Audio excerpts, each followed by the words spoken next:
जी नाज़रीन, welcome back. आप लोग देख रहे हैं नफ्सियाती चाय टाइम परी।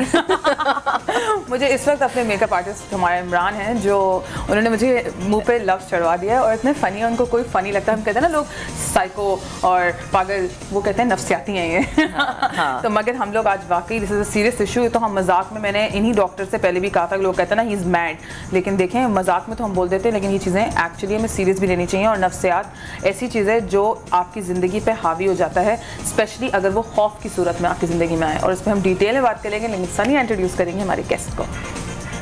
ठीक है। अच्छा, और ये एक और बात, मेरे नाना हमेशा कहते थे पागल मत बोला करो, किसी को गाली होती है तो पागल नहीं बोलना चाहिए वैसे भी। और हर एक के डिसऑर्डर्स डिफरेंट होते हैं, तो इस सवाल से हम बात करेंगे। हम खौफ पे बात करेंगे। बहुत से उनको फोबियाज होते हैं व्हेन इट कम्स टू कि उनको हाइट देख के फोबिया हो जाता है, उनको मतलब डर लगता है, ज़्यादा स्पीड से डर लगता है, अंधेरे से डर लगता है। तो इस किस्म की चीज़ें जो हैं आप हमें कॉल कर सकते हैं। जो चीज़ आपको तंग करती है, आपको खौफ आता है जिस चीज़ से, और ये जैसे ज़्यादा कह रही थी ना कि कॉकरोच से डर लगता है, तो ये तो मेरे ख्याल में ये मेरी अम्मा के साथ सब हुआ है, लेकिन मुझे इतना खौफ आता है सांस रुक जाती है, मैं छोड़ देती थी। तो नहीं, उनको डर लगता है, उन्होंने पास ऑन कर दिया है, लेकिन ये होता है, मुझे बहुत ज्यादा लगता है डर। ठीक है, इस पे जिसको भी हमसे कोई भी बात करनी है, हमारे साथ माहिर नफ्सियात डॉक्टर वजाहत खान मौजूद हैं, जो कि हमारे साथ पहले भी मौजूद थे। उन्होंने काफ़ी सारे लोगों के मसाइल हल किए। तो आज हम खौफ और फोबिया के हवाले से बात करने वाले हैं। डॉक्टर वजाहत, अस्सलाम वालेकुम, कैसे हैं? आपने हमें मंशियात पे इतना अच्छा, हमारा शो इतना अच्छा था, thank you so much. By the way, आपके भी आने का लास्ट टाइम आपको हम बता भी दें कि बहुत अच्छी फीडबैक थी, लोगों को बहुत अच्छा लगा था वो शो। एंड सीरियसली हमने वो चीज़ें डिस्कस की थी जो हमारे, जैसे चाय और शीशा है, जो लोगों को इतना नहीं पता था किस तरह से इफेक्ट करती है। हमारे शो और आपकी वजह से लोगों को ये नहीं पता था एक्चुअली शीशे में होता क्या है। जो सुन रहे हैं वो चीज़ आगे बढ़ा देते हैं, अब बढ़ते बढ़ते ऐसा साउंड आता है कि शीशे में कुछ भी नहीं होता। तो काफ़ी लोगों को पता चला, बच्चों ने तो बच्चों को, माँ बाप ने बच्चों को काफ़ी सख्तियाँ भी की उसके बाद। मैसेजेस आए, आपने अच्छा नहीं किया।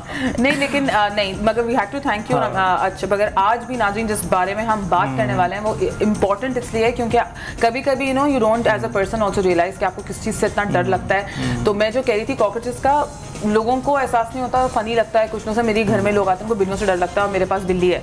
अब मैं कहती हूँ अपना साइज देखो, लेकिन जब मुझे कॉकरोच का हो सकता है फियर, तो कॉकरोच का साइज देखा तुमने ज़ायला? जब उड़ता है ना सनिया, आई एम सॉरी, एग्जैक्टली, और जब वो उड़ के पट करके बैठता है ना, तो वो खैर। अच्छा, लेकिन हम आज बात करेंगे खौफ और फोबिया पर। बट बिफोर दैट आप बताएं, आपको किसी चीज़ से खौफ आता है वैसे, या फोबिया वगैरह है कोई? मुझे ऐसा इतना नहीं था, लेकिन सही बात है कॉकरोच से था। जब मैंने इसके बारे में डिटेल पढ़ी, ये माहिर नफ्सियात हैं हमारे साथ। देखिए, बड़े डॉक्टर हैं, बतानी चाहिए ना, मतलब जब हम भी अपनी चुपकर से नहीं लगता ना, नहीं, मुझे इतना नहीं लगता। फिर मैंने इस पे जो अपने मरीजों की ट्रीटमेंट की है, तो उससे मुझे काफ़ी चीज़ों से खौफ जो है ख़त्म हो गया। अच्छा, खौफ की खास बात ये कि अगर आप किसी एक खौफ को कन्फ्रंट करेंगे तो आपके बहुत सारे खौफ जो है ना वो खुद ही कन्फ्रंट हो जाते हैं, क्योंकि वो हमारे ब्रेन की किसी एक खास ऑर्गन से ही चीज़ें निकल रही होती हैं। तो हम अगर कॉकरोच के ऊपर काम करें और चीज़ उस पर अगर हम, क्योंकि वो हमें पता है किस तरह बताऊंगा अभी आपको, तो मैं करवाता हूं शो के बाद। इसको डर लगता है कॉकरोच से, ठीक है, मुझे तो हर उससे क्रिएचर से डर लगता है, कोई भी हो। तो वो एक सेकंड उसकी मतलब हर चुपकली हो, कॉकरोच हो, कोई छोटी सी, मतलब क्रीपी क्रॉलीज। हाँ, वो अजीब सी देखो, बड़ी इससे बहुत फर्क है, वही मैं बताना चाहता हूँ। इन दोनों फर्क है। देखो, शायद डर ना हो, शायद खौफ ना हो, शायद वो कराहियत हो। ऐसा भी तो हो सकता है, कराहियत होती है ना, जिसको देखिए ऐसी रिपल्सिव फीलिंग्स आ रही थी। आपने हमें वर्ड सिखाया क्या, कराहियत? हाँ, और उससे देख के ऐसा लगता है, और फिर वो एक हमें, क्योंकि हमारा वोकैबुलरी इतनी स्ट्रॉन्ग नहीं होती, तो हम उसको खौफ कहने लगते हैं। आई एम डैम श्योर कि कॉकरोच से देख के आपको इतना खौफ नहीं हो सकता कि आप बिल्कुल ही डर के मारे भाग जाए, मर जाए। लेकिन किरायत वाला जो सेगमेंट है, मतलब ऐसे ऐसे जानवर हैं जिनको आप देखें, तो आप नेशनल ज्योग्राफिक पे आप देख लें, बाज़ों का देख के चीज़ें अजीब सी लगती हैं। तो वो हमारे जो ब्रेन के अंदर सेंटर्स हैं बड़े करीब करीब हैं सारे, तो मिलती जुलती कैफियत दे रहे होते हैं। तो जब हम लोगों को बताते हैं तो हमें पता चलता है कि खौफ डिफरेंट चीज़ है, और जो किराहियत वाली चीज़ है आपने बिल्कुल, इन्होंने बहुत अच्छी बात की नाज़रीन। ये हमारा पहला एक्चुअली ये होना भी था टॉपिक, मतलब टॉपिक तो यही है हमारा, खौफ and all kinds of phobias, या ऐसी चीज़ें जो हम आइडेंटिफाई नहीं कर पाते। हम होपफुली कोशिश करेंगे कि इस प्रोग्राम के थ्रू आप भी अपने अंदर वो आइडेंटिफाई कर लें। तो आपने कहना है कि हमारी वकैब या वी डोंट अगेन आइडेंटिफिकेशन में गलती करते हैं। मेरी छोटी सी नीस है, उसको नहीं पता स्क्रैचिंग या खुजली क्या होती है, वो कह रही थी मम्मा दर्द हो रही है, क्योंकि उसको ये नहीं पता ना उसको क्या कहते हैं, तो वो भी दर्द होता है। हैप्पी को निकाल देना, I am very happy, I am very glad. आप ये वर्ड को जरा निकाल के देखिए, आपको तकलीफ में आ जाएंगी कि हम किस तरह इसको एक्सप्रेस करें। इसीलिए we'll start off with our first thing. सबसे पहले तो डॉक्टर साहब आप बताएं, खौफ और फोबिया में क्या फ़र्क है, या कोई फ़र्क है भी कि नहीं? देखो, एक चीज़ होती है फेयर, ठीक है ना, एक ऐसा जिसको उर्दू में हम कहते हैं डर, ठीक है, एक चीज़ होती है फोबिया जिसको हम कहते हैं उर्दू में खौफ। इन दोनों में अमूमन लोग जो हमारे पास पेशेंट आते हैं ना, इन दोनों में वाज़ेह तौर पर फ़र्क उनको नज़र नहीं आ रहा होता। वो कहते हैं कि मुझे इससे डर लगता है या मुझे इससे खौफ है। अल्लाह ताला ने जो डर दिया है, अगर हमें डर नहीं देता अल्लाह ताला तो हम लोग बहुत चीज़ों से नुकसान उठा चुके होते। जैसे कि हम यहाँ पे बैठे हुए हैं और अगर फ़र्ज़ करें रूम के अंदर सांप आ जाता है, ठीक है, तो हम डर के मारे आप क्या करेंगे बाय द वे? मैं तो भाग जाऊंगी, मुझे बहुत पसंद है, कल शो करूंगी, मैं पिक्चर्स ले लूंगी अपने सेल फोन से। नहीं ऐसा हो नहीं सकता, ये कह रही है, लेकिन बड़ा मुश्किल काम है। you can't trust सांप, you can't trust tigers and you know मैं उनको पैसे देके कोई बिल भराने नहीं भेजूंगी। अगर कोई ऐसी कोई चीज़ हमें थ्रेट कर रही हो जिसको हम माजी में जानते हो कि जानलेवा है, तो अमूमन अगर ऐसा चीज होता है सांप आ जाएगा तो मैं या आप या हो सकता है हम टांगे ऊपर करके बैठ जाएं, यहाँ से चले तो करेंगे, ठीक है ना।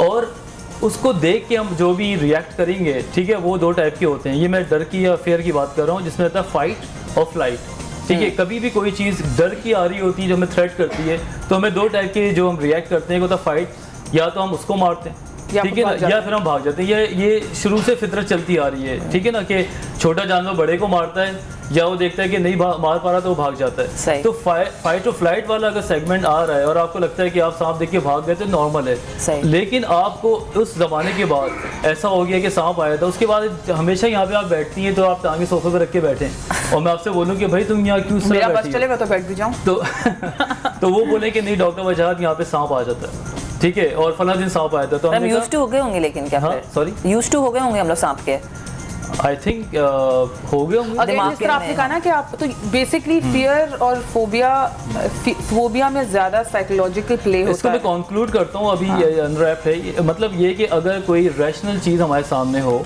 और हमें नजर आ रहा हो कि अगर हम ये करेंगे तो हमें नुकसान होगा, तो वो फेयर है, ठीक है ना। उसको देख के हम, जैसे हम रोड क्रॉस कर रहे हैं और ट्रैफिक ज़्यादा आ रहा है और हमें लगता है कि नहीं ये टाइम सही नहीं है, तो हम डर की वजह से रुक जाते हैं। लेकिन रात के 2 बजे भी आप वहाँ से ना गुजरें क्योंकि आपको लगे कि नहीं यहाँ ट्रैफिक बहुत है, वहाँ से तो मैं जाऊँगा नहीं, मतलब इर्रेशनल, ये फोबिया हुआ ना, इर्रेशनल फोबियाज होते हैं, इर्रेशनल, कोई उसकी हकीकत में कोई चीज़ नज़र ना आ रही हो, लेकिन आपको किसी भी रेफरेंस की वजह से कोई माजी का एक्सपीरियंस ख़राब हो गया हो। जैसे कि ऐसे मेरे पास बड़े लोग आते हैं कि फ़लाँ जगह बम ब्लास्ट हुआ था तो हम उस रोड से गुजरते ही नहीं है, ठीक है ना। तो हम उनको बताते हैं कि एक चीज़ हो चुकी है, खासकर जो डिफेंस में हुआ था उसके बाद वहाँ काफ़ी लोग ऐसे हो गए थे कि हम उस रास्ते जाते ही नहीं क्योंकि वहाँ पे ये हो चुका है वो हो चुका है। तो हम उनको बताते हैं कि देखो जो फेयर है वो तो एक नॉर्मल चीज़ है और आपको प्रोटेक्ट कर रहा है, लेकिन फोबिया ये क्या वहाँ से हमेशा के लिए जाना ही छोड़ दें और आपको छोटी चीज़ में डर लगना शुरू हो जाए, छोटी चीज़ में डर लगने लगे और कहीं ना कहीं आपकी लाइफ में डिसफंक्शनैलिटी आना शुरू हो जाए। जैसे लिफ्ट में होता है, आपने देखा होगा कि कभी लिफ्ट ज़माने में बंद हो गई हो, किसी ने सुन लिया तो आप लिफ्ट में, ये तो फोबियाज हैं, ये मुझे बहुत ज़्यादा लिफ्ट से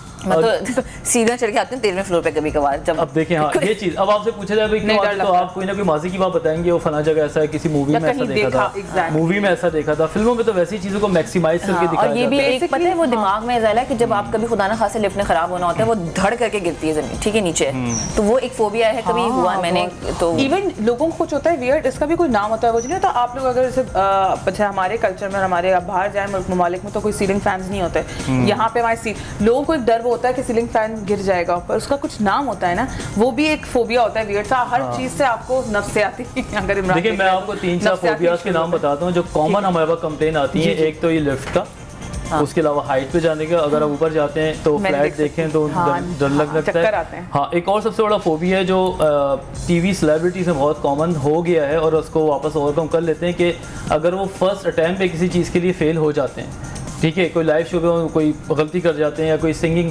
जो स्टेज पे जा रहा है, आपने अच्छा गाना नहीं गाया, तो उनको जो फोबिया लगता है आप यकीन करें वो अपनी फील्ड तक छोड़ देते हैं उसकी वजह से। और वो एक वजह से, एक ऐसे एक्सपीरियंस की वजह से इतना ज़्यादा अपने आप को डिसेबल कर देते हैं कि अपना सारा टैलेंट को पीछे फेंक देते हैं, कहते हैं ये तो मैं कर ही नहीं सकता। फेलियर उनको मसला हाँ, उसको उनको फेलियर का फोबिया हो जाता है कि मैं तो जब भी जाऊंगा ये सिर्फ सिलेक्ट मतलब ये टीवी का कह रहे हैं या जनरली भी लोग ऐसे करते हैं ना, एग्जाम में फेल हो जाएं तो वो एक अलग बात है। मैं आपको इंस्टेंटली बता रहा हूँ कि मतलब आप हाईली टैलेंटेड हैं, आप आई, आप शो में बैठी हैं और आपने 2-4 मिनट में कोई ऐसी गलती कर दी जिसकी वजह से कोई बड़ा प्रॉब्लम आ गया। हमें कॉल लेनी है, फर्स्ट कॉलर आ गया है हमारे चाय टाइम पे, जाहिद फ्रॉम लाहौर। अस्सलाम वालेकुम जी जाहिद, जरा ऊंचा बोलेंगे। जी जी जी अस्सलाम वालेकुम, कैसे हैं आप? डॉक्टर साहब से बात करनी है आपको? जी जी डॉक्टर साहब से बिल्कुल करिए। जी अस्सलाम वालेकुम। वालेकुम सलाम, डॉक्टर जाहिद बोल रहा हूं लाहौर से। जी जाहिद साहब प्लीज़। डॉक्टर साहब कुछ 10 माह पहले ना इसी तरह ही जैसे ये हवाई चीज़ों का जो मामला होते हैं, ऐसे मामले में ना कुछ कंडीशन मेरे साथ भी हो गई थी। उसके बाद वो चीज़ तो ठीक हो गई है, मगर अब मेरे साथ ऐसा होता है कि मैं जब घर से बाहर जाता हूँ ना, तो मुझे ऐसा फील होता है कि मैं जैसे रास्ते में कहीं गिर जाऊँगा, किसी के यानी कि किसी के सहारे के बगैर नहीं बाहर जा पा रहा, और एकदम मेरी हार्ट बीट तेज़ हो जाती है। कोई साथ हो तो नॉर्मल रह जाता हूँ, अगर अकेला जाऊँ तो एकदम जैसे जैसे मेरा दिमाग ना बंद हो गया। देखा है या हुआ है? अच्छा, आप कुछ पूछना जाहिद साहब, आप इसकी लाइन पे रहिएगा। आपसे मैं 2 बातें पूछना चाहूँगा। एक तो आपकी एज कितनी है? मेरी 27। 27? जी, बिजनेस कर रहा था मैं 1 साल पहले से, वो बस इस वजह से जो है ना तकरीबन 10 माह 11 माह हो गए कि मैं कहीं भी जा नहीं पा रहा। अच्छा, दूसरी बात ये कि आप कोई मेडिसिन ले रहे हैं इसके साथ? मेडिसिन ली थी डॉक्टर, मगर उसके साथ ना कुछ और मजीद जो है ना वो पेचीदगी सी मुझे फील हो रही थी, वो उस वजह से वो छोड़ दी थी। अच्छा, जाहिद साहब हमारा शो देख रहे हैं? जी आप देखते रहे, हम आपको ऑन एयर जवाब देते हैं इसका डिटेल में, और अपना बहुत ख्याल रखिए और कुछ ना हो, आपको बहुत डर लग रहा है, तीसरा कलमा पढ़ें या आयतुल कुर्सी, बहुत हेल्प करती है, पढ़ के निकला करें। बिल्कुल। अच्छा, वैसे इन्होंने मुझे ज़ाहिला को इससे पूछना था कि ये इनका क्या मसला है? इनका मसला ये है कि इनके साथ ऐसा हादसा हुआ जिसकी वजह से इनको ये चीज़ लर्न हो गई कि मैं कभी भी कहीं भी गिर सकता हूँ, ठीक है ना। हाँ, एक्सीडेंट हो जाएगा, और ये बड़ा कॉमन है। हाँ, आप लोग के लिए तो शायद ये चीज़ नहीं हो, हमारे पास जब देखिए ये बात आप प्लेटफॉर्म पे लाते हैं ना, तो लोग फ़ौरन कॉल्स करते हैं, हमें बताते हैं। इसी तरह की और भी चीज़ें होती हैं कि हम, मेरी एक पेशेंट है गुजरावाला में, और उनको रोज़ ऐसा लगता है कि आज मैं मर जाऊँगी, बिलीव मी, और वो रोज़ कॉल करती कहती है डॉक्टर वजाद आज तो मैं ठीक ही हूँ, लेकिन फिर भी जो है ना मेरे यहाँ दर्द है, मेरे यहाँ दर्द है, और इसकी वजह से उन्होंने इतने सारे लैब टेस्ट करा के रखे में हर चीज़ क्लियर आ रही होती है, फिर भी उनको लगता है कि मैं उनको क्योंकि बेसिकली लैब टेस्ट से उनको रिपोर्ट नहीं मिल रही है, उनको मिल रही है उनके ब्रेन से, उनको वहाँ से ऐसे सिग्नल मिल रहे हैं, ऐसे फोबियाज डेवलप हो रहे हैं कि जिनकी वजह से उनको मरने का बहुत डर होता है। यही मैं फोबिया की बात करने वाला था कि एक ये भी फोबिया पूरी दुनिया में बहुत कॉमन है, खासतौर पर आजकल अमेरिका में हो गया है कि हम मर ना जाएँ, तो वो फिर फाइट फ्लाइट वो करते हैं, तो वो फिर फाइट करते हैं, ठीक है, तो उसकी वजह से। लेकिन जो जाहिद साहब ने कहा, obviously he is very young, he is 27 years old, तो वो क्या किस तरीके से पहले तो वो दिखाएं भी किसी को, मेरे ख्याल में आई थिंक इनको खुद से इस बारे में कोई ज़रूरत नहीं है कि खुद से मेहनत करें, although he is a doctor as well, लेकिन he should go to the doctor, psychiatrist proper, और कुछ डेफिनेटली हम इनको दवाइयाँ भी देंगे शुरू में, जो इनकी आवाज़ से आपको अंदाज़ा लगा कितने डाउन थे, बहुत, ठीक है ना, और आवाज़ से ही पता चल जाता है। यकीन करें, आप पढ़ें ना जितने भी हमारे इलनेसेस हैं, आवाज़ से ही पता चल जाता है किसको कहाँ पे क्या प्रॉब्लम आ रही है। तो पहले तो इनको व्हाट आई फील कि एंटी डिप्रेसेंट वगैरह हम इनको दें, लेकिन इनको शदीद ज़रूरत है काउंसलिंग की। काउंसलिंग आप बात करते हैं, वो कहते हैं ना वेंट चाहिए आपको अनलीश करने के लिए अपने जब तक अपनी ये ट्रू फीलिंग्स, इनकी तो ट्रू फीलिंग्स है ना, ये जब तक आप ये नहीं निकालेंगे तो हम इनकी कोई चीज़ भर नहीं सकते। ब्रेक लेनी है छोटी सी। डॉक्टर ज़ात ने ट्रू फीलिंग्स की बात की। नाज़रीन, नफ्सियात में दिल का भी बड़ा जोर होता है। हम पूछेंगे कितना ये जो दिल के हाथों मारे जाते हैं लोग, उस जो डिप्रेशन में आ जाते हैं, वो भी बहुत इंपॉर्टेंट रोल प्ले करता है। उस पर भी बात करेंगे, लेकिन इस ब्रेक के बाद आई एम श्योर आपको मैंने इंट्रीग कर दिया है। Come right back, you are watching chai time.